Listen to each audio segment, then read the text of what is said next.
Hello again and welcome to Crimson Art, Course Syllabus and Expectations.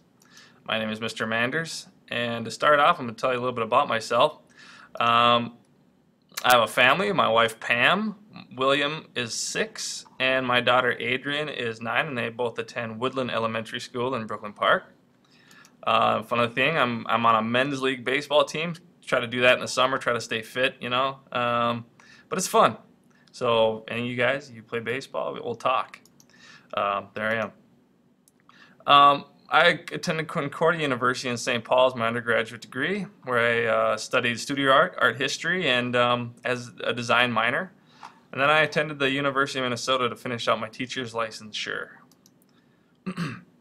I love ceramics and pottery. That's kind of my main focus. I teach ceramics here, 5th and 6th hours. And then I also love, working with the computer, doing vector graphics and working with Photoshop and Illustrator. And I kind of do that kind of work on the side as a side job in the summer. So it's kind of fun.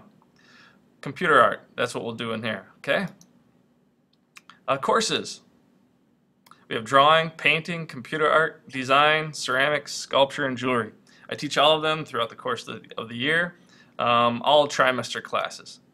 Okay, you can locate these classes on the Crimson Art webpage I created through Google Docs. There's a navigation bar on the side. You can take a look at all the links and click on those to find the syllabus and any other information you might want for any class. Okay. There's also grading information and that kind of thing. Basically, the main point to be in school is to learn, right? So we're going to focus more on that, but I know how grades are important to you guys too. And there you have it. All right. Right off the bat is a school, basically the school rules, school expectations. And I'm going to give you a moment to read through this, understand it, and so that we're all on the same page. And I'll talk to you guys in class about what my expectations for the classes are. But pretty on par with right off the bat as well, all right, for what we do in class.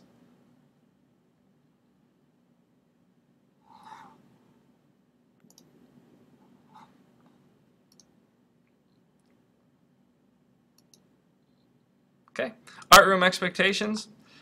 Basically, we want to be respectful, be mindful of your space, but help each other out. Look out for one another and the artwork you create. Okay, keep the drawing room clean. Clean up after yourself, of course. Please, no beverages in class, especially in the computer lab. We don't want any accidents. Accidents happen, but if we can avoid accidents, it'd be best. Be on time to class. Being tardy to class will be documented in the grade book. Okay. Just so you know and parents know, they won't be graded. It won't be part of your grade, but you'll be able to see it in the comments. Okay, so because I know how much we look at our grades all the time, so I want to try to utilize that in school view. There will be no waiting by the door in the hall. Okay, so try to remember that before the bell. Okay, so stay in your seat, work as long as possible during the day. When the bell rings, it's time to go. Is the other one going to come up here? I hope so. There he is. Be responsible, of course.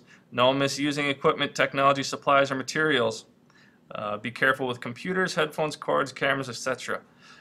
In the sculpture and jewelry classes, we want to be mindful of all the tools and equipment. We'll talk about that later. Each student may use the Mac in the class for images or work purposes. We have a Mac in each room, there for you to use. Obviously responsibly. Be cautious of tools and equipment.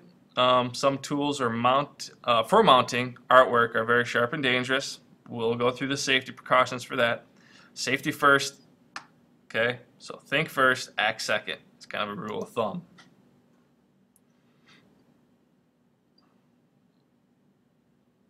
And be ready, of course. Come to class prepared with the materials and skills you need to be successful. Be ready to learn and listen.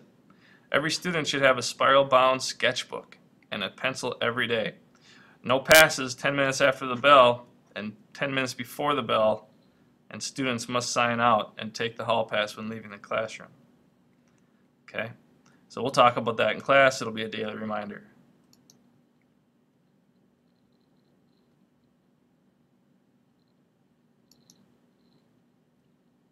Okay, policies. Classroom passes. Okay, students have a classroom pass or a planner in order to leave the classroom. You must have it. Each classroom should have a clear clipboard. You're also going to have a planner that'll also act as a pass. I'll have to sign off on it when you want to leave. Absences. Okay.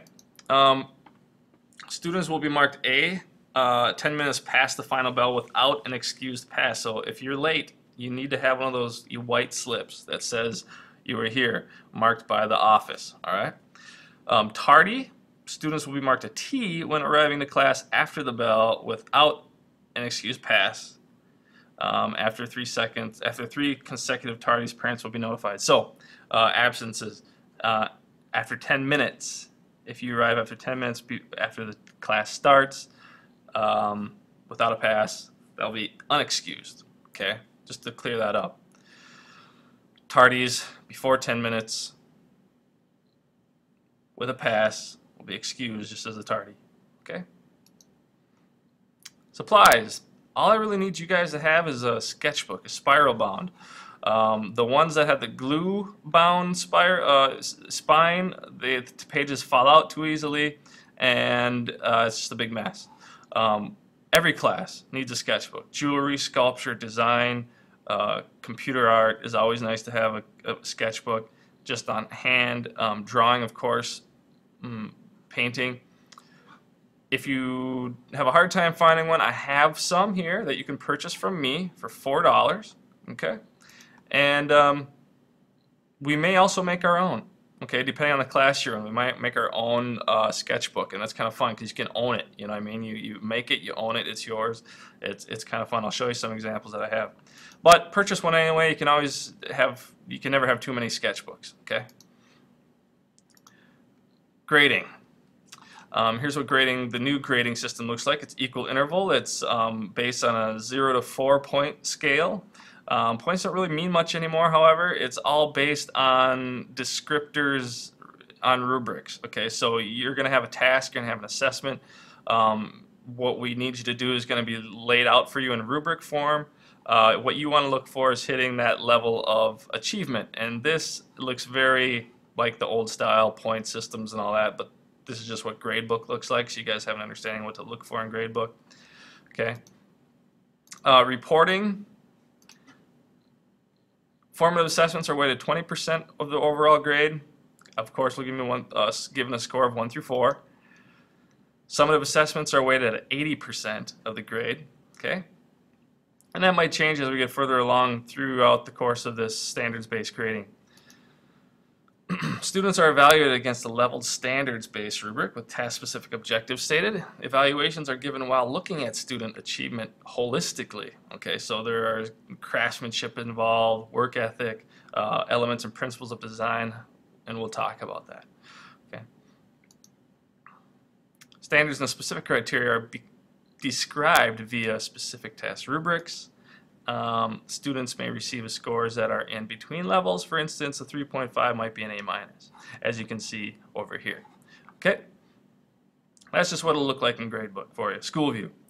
Although behaviors are not part of the student's grade, cleanup, participation, self-directedness, engagement, problem solving, etc. will be documented in gradebook with comments made in the comments box. Okay, these behaviors have a direct effect on the success or lack thereof of any given assignment. So just be responsible. Let's go back to what we talked about before. Be ready, be responsible, be respectful. If a student does not complete a summative project or achieves a non-proficient score, that student may decide to participate in an alternate assessment project. In the case of a project redo, the student will need to complete a series of formative tasks before beginning the retake or second summative project. And I think you'll probably hear this in a lot of your other classes.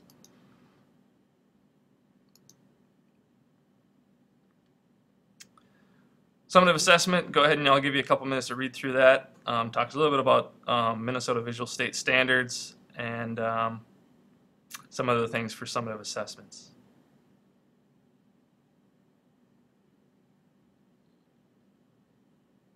You can pause it and you can read through that.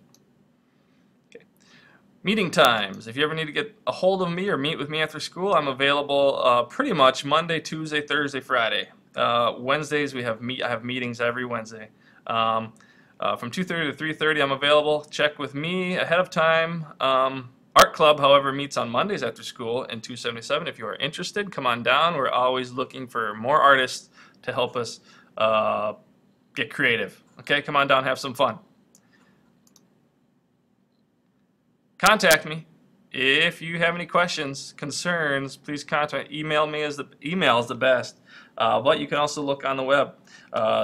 Our school's website has a direct link to the Crimson Art site, so go ahead and click on that for any information. Otherwise, email me. I check it every day, all day. Okay? Also some phone numbers there. Displays, we will display student artwork in the halls. That's what we do, right? We make artwork and we want the masses to see it. Also, I'll be looking for great work to be chosen for different student exhibits throughout the year. I think there's about 4 major ones through North Hennepin Community College, the Bloomington Center for the Arts, and the Maple Grove Council, and then the display at the district office. So I'll be looking for those as well. Permission to upload student work to the Crimson Art website. If you do not care that your artwork is on my website so other people can see your amazing work, please fill out this permission slip. It's located on the Crimson Art website. I believe at the bottom of the expectations or getting to know your class and teacher link page. Okay, so go ahead and check that out, and I believe that'll do it. Great talking with you guys. Hopefully this syllabus explains some things as far as visual art goes. Sign off, complete the expectations quiz, and you'll be good. Take care.